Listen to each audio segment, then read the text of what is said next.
Imagine this. You've just invested in the latest and greatest electronics, and you're using them for all the new features that they have to offer, when suddenly, without warning, there's a power surge. All your devices are fried, leaving you with a hefty repair bill, not to mention a huge headache. Today, we'll explore the mysterious and unpredictable world of electricity and the crucial role surge protectors play in keeping your devices safe. Broadcasting from the Penguin Air Plumbing and Electrical Studio, I'm your host, Princess. and I'm your guest host, Sammi. And this is the Penguin Pro Show. Joining us today is Penguin's electrical manager, Doug Bristow. Doug, welcome to the Penguin Pro Show. Thank you for having me. It's a pleasure to be here. We're excited to have you here. I'm excited to be here. Yay. Finally. So this is the first time for people that have followed us or watched our podcast in the past that we've had an electrical manager. Tell us a little bit about yourself and your career path. Well, I've been an electrician here in the Valley for 20 years. Nice. Started out, where I think every electrician should start out is wiring houses. Okay. New builds, kind of worked my way through the process to where I was checking other people's work and did a little bit of commercial and then found my way into service and then fell in love with service and pretty much been doing service ever since. I would say probably the last 12 years have been just dedicated to service. Yeah, a lot more interaction that way, right? Yeah, I love the interaction, like how every day is not the same. Mm-hmm. So, Monday is not the same as Tuesday. Tuesday is not the same as Wednesday.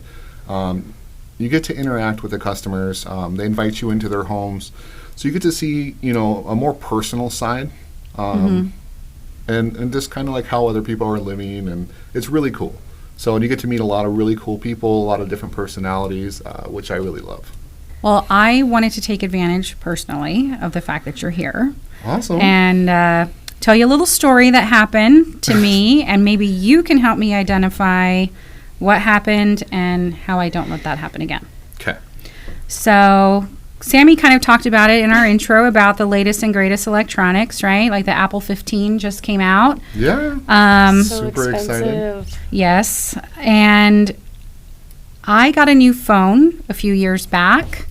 And I used it. I went to plug it in. The lights kind of flickered. And then later on, when I went to check the phone, it was dead. So I didn't really get a new phone. Oh, no. But when I had done that, I went to check the panel. I didn't see any breakers tripped. And I really didn't understand what had possibly happened. What would you say, in your opinion? Well, it sounds like you got a surge. And you said the lights flickered? They did. Yeah. And what exactly is a surge?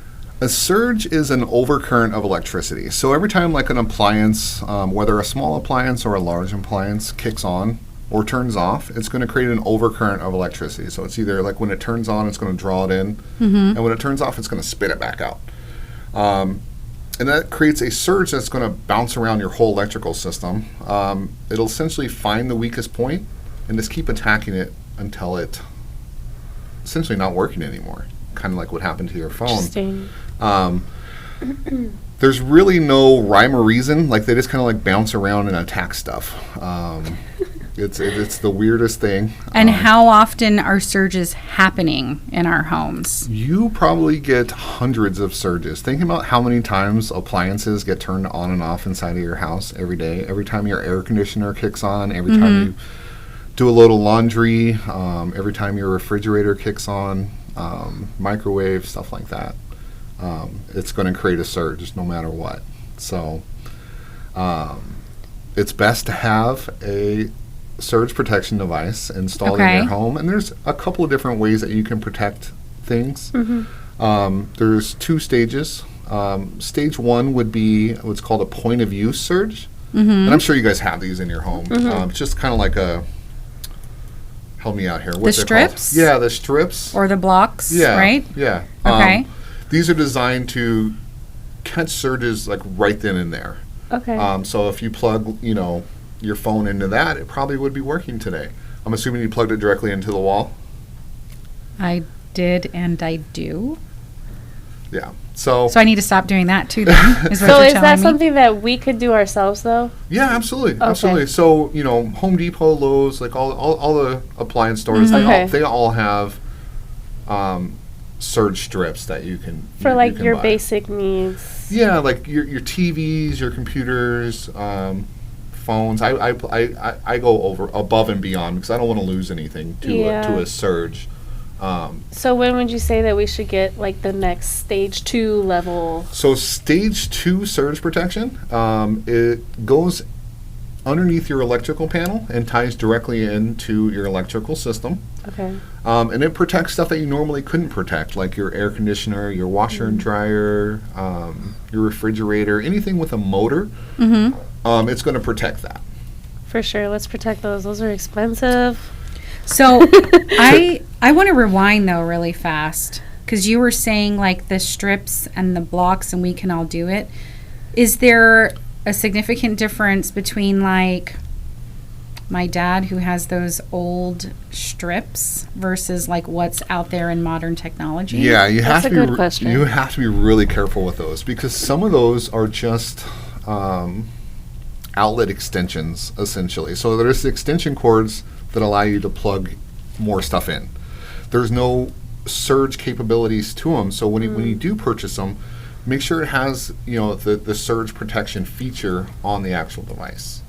Okay. And it's not just a Extension cord. It's an extension cord where it allows you to So plug be on more the stuff lookout into for it. the surge protection. Yeah, it'll be on there pretty big. Okay. You know what I mean? I've honestly never even thought about it, but I do think that I've seen that before. Yeah, and they have really cool ones now. They have those strips that are they have like a really nice surge protection unit.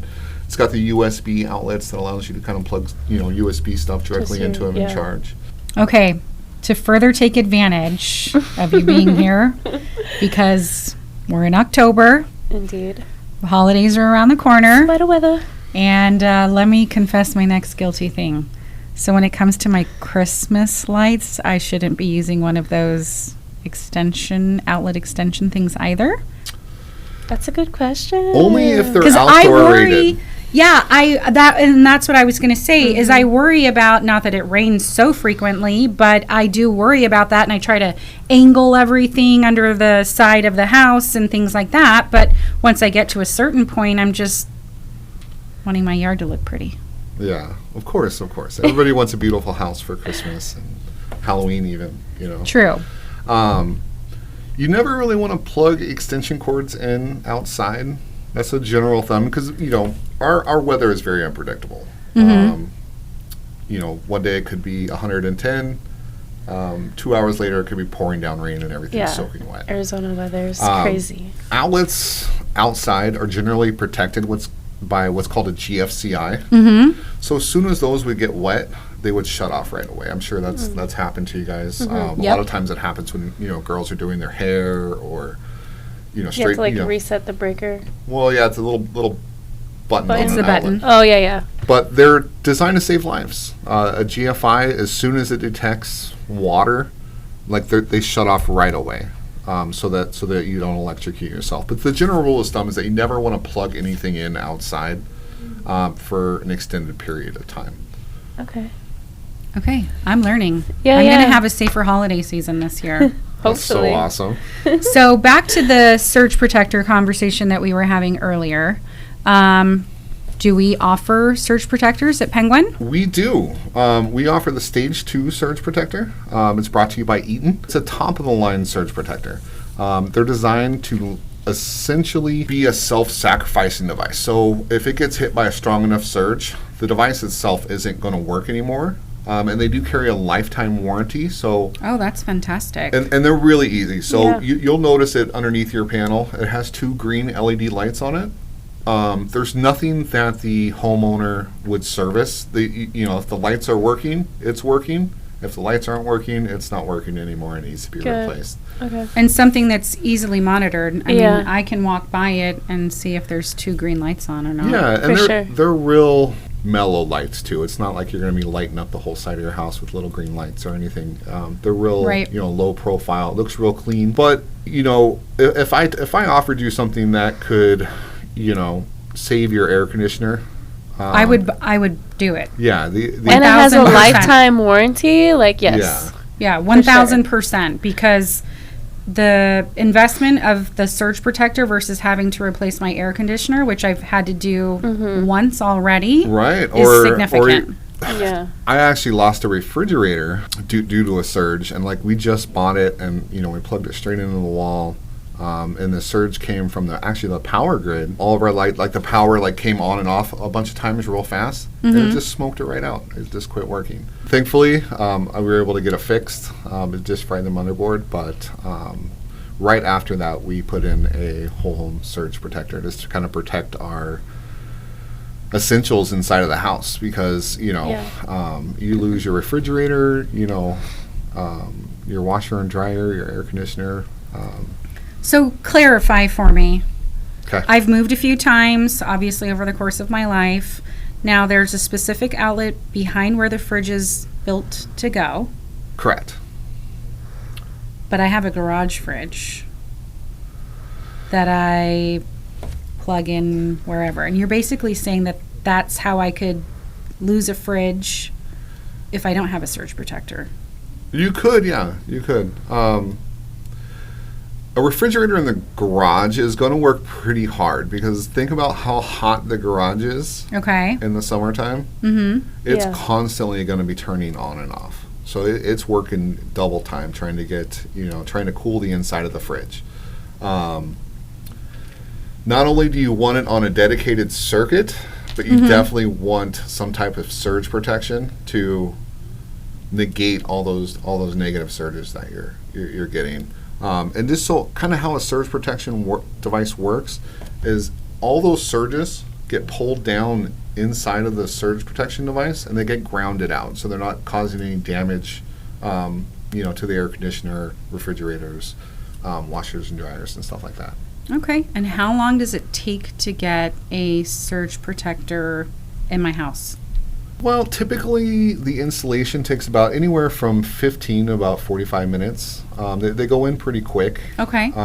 You always want a qualified licensed electrician to do the job. It's not something that a typical homeowner could do. Mm-hmm. Anytime that you really have anything to do with the electrical panel, you want to call an electrician.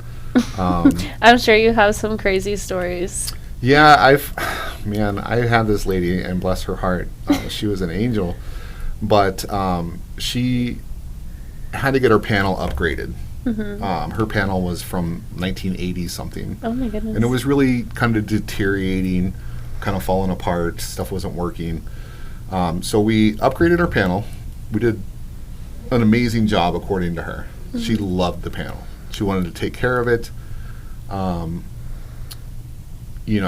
So she didn't like the dust accumulating on it. Oh no. And she wanted it to be dust free because, of course, dust creates heat. And, so she took her hose, removed the cover off the electrical panel, and proceeded to wash the inside of her panel with her hose. Goodness. Thankfully, she's okay. She made it. That's so scary. But, anytime you have service, you never want to really mess with your electrical panel. And water and electricity do not mix. Yeah, for sure. So she got a pretty heavy shock to her system. Had to go to the hospital and make sure she was okay. Took care of her panel for her, educated her about proper panel maintenance, and leave it to the professionals. Mm-hmm. So with the surge protector, what's a good way to maintain it so that way we know, okay, we need to call Penguin? Well, it's very simple. So, like I said before, there's 2 green lights on it, and it'll be visual on the underside of your electrical panel. If those 2 green lights are working, you're good. It's doing its job. It's protecting your house. Mm-hmm. If it has 1 green light or no green lights, you got to call us out. Okay. And we'll get it taken care of.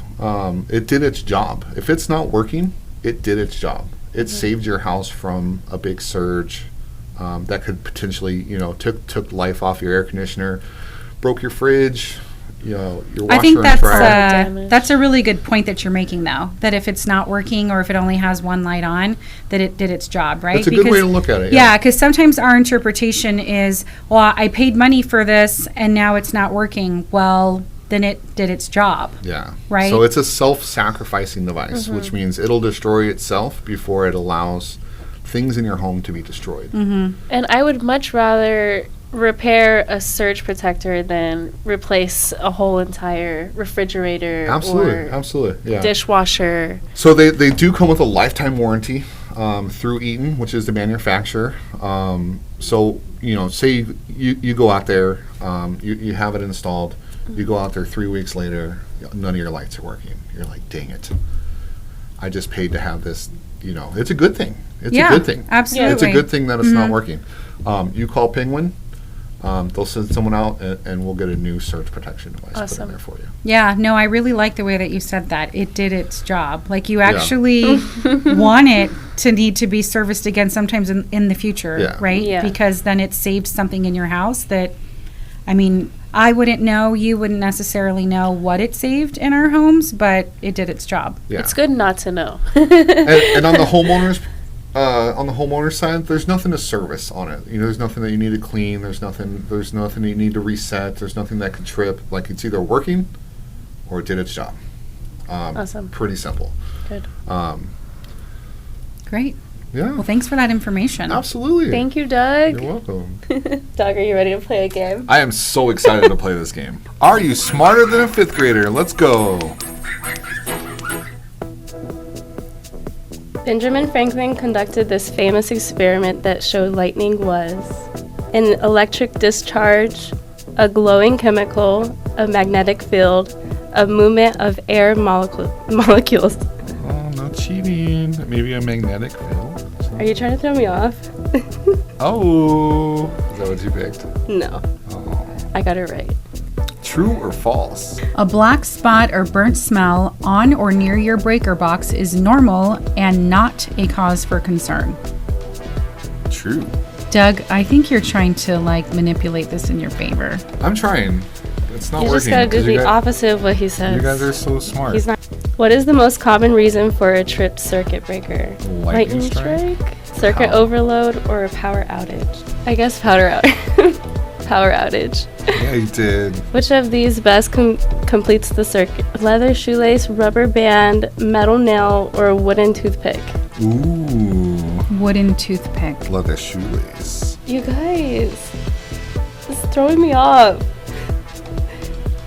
Older homes don't need to update their electrical panel prior to installing new appliances. That's a tough one. True? Or false? You would think, right? So typically, when you have an older home, they're wired for older appliances. And the power draw was much, much smaller. So in the 1950s and the 40s, and even the 60s, you could wire a whole house off what's just required of the kitchen today. Which makes sense because refrigerators used to be smaller compared to what they are now, right? Yeah, for sure. Correct. So everything has such a big power draw. It really needs to be on its own dedicated circuit. Like your microwave needs to be isolated by itself with its own breaker. Your refrigerator needs to be by itself on its own breaker. We always recommend 2 appliance circuits for the kitchen, just so you can handle, toasters, blenders. It has a pretty heavy draw nowadays, and if you start stacking it up, say you're cooking breakfast for the family and you have a griddle going and it's just plugged in, you have, you want to make toast, or now there's the air fryers, right? Yeah. You could make hash browns in there. I'm sure someone's put bacon in it. Waffle makers. Yeah, waffle makers. Yeah, it makes sense. Empanada makers. Why not? Yeah, all that stuff requires a lot of power. So, Blenders. Are you making us empanadas for breakfast tomorrow? Absolutely, I will definitely be here to make you guys breakfast. What? Ooh. What was it? Ooh, what are the options? General fixed circuit implant. That's probably it. Good for circuit malfunction. ground fault care indicator, ground fault circuit interrupter. I have a feeling Sammy's not going to get this one correct. Good for circuit identification. It's between red and yellow. I would go yellow. Stop. You're lying. Probably, yeah. I don't remember. I've told you this a whole bunch of times, Sammi, already. Just go wild and go blue. Yeah. Ground fault care indicator. Sounds about right. Yes. Oh, you're so good. Congratulations. High five. Air high five, princess. When something opposes the flow of the current, it is known as a insulator, I really got a this wrong. conductor, resistor. What did you guess, Sammi? Answer. Answer, princess. I don't know what to answer. Come That's the on. problem. It's definitely yellow. So it's not yellow. It's either blue or red. Or is it blue? Okay, she Or answered. red. You answered. Come on, which one is it? It's probably an insulator. Oh, Oh, I got it wrong. It was an insulator. Oh, no. Who got it right? No one. We all got it wrong? We did. Yeah, I got it wrong. No. Gosh. What isn't included in Penguin's plans electrical maintenance? A portable charger maintenance? I can't read those. Clean and inspect electrical panel circuit breakers. Inspect smoke, carbon monoxide detectors, and change batteries. Check all electrical connections, including GFCIs. Ooh, everybody got it right? I got it right. But when I saw the change batteries part, I wasn't sure. I was like, oh, I might have bungled that. So typically, we would prefer if customers, we do change out batteries, but we don't stock batteries, if that makes sense. Yes. Just because they would go bad in our trucks due to the climate here. It's very, very hot in those vans. And then when you put a battery in the heat, what happens? Right. It zaps all of its juice. So we don't want to be putting dead smoke detectors in people's houses or dead batteries in smoke detectors and having them upset with us. That wouldn't be good. Okay, I just need to see if I won. You probably didn't. Uh-oh. I knew it. Dang. Aw, second place. Yes! Oh my goodness. She's so Is it competitive. because you answered faster than me? Princess won. I mean, you should have been quicker on the draw there, Doug. I didn't know. He was trying to make sure I'm not copying him. Yeah, Sammi was trying to copy us. So. I mean, technically, And I still lost. Technically, we got all the same correct and You just wrong. answered faster. Congratulations, Princess. You did an amazing job. You are smarter than a 5th grader. You are smarter. Okay, but if I'm honest, I learned a lot of those answers based on our conversations. Yes. So Well, that's you're the awesome. real winner. Thanks. This Thanks, was guys. awesome. Well, thank you, Doug, for joining us today and helping me to be smarter than a 5th grader. And thank you, Sammi, for being our co-host. It You're was welcome. really fun. I had a great time. Thanks for having me. I'll come on any other time that you guys want to talk and learn more about electrical. Yes. You taught us a lot. Thank you. You're welcome. Thanks for watching the Penguin Pro Show. Remember, for all your home's wants and needs, Penguin Air Plumbing and Electrical has you covered. If you enjoyed this episode, please make sure to like, comment, subscribe, and share with all your friends and family. Let's all stay powered up and tune in next time for our new episode.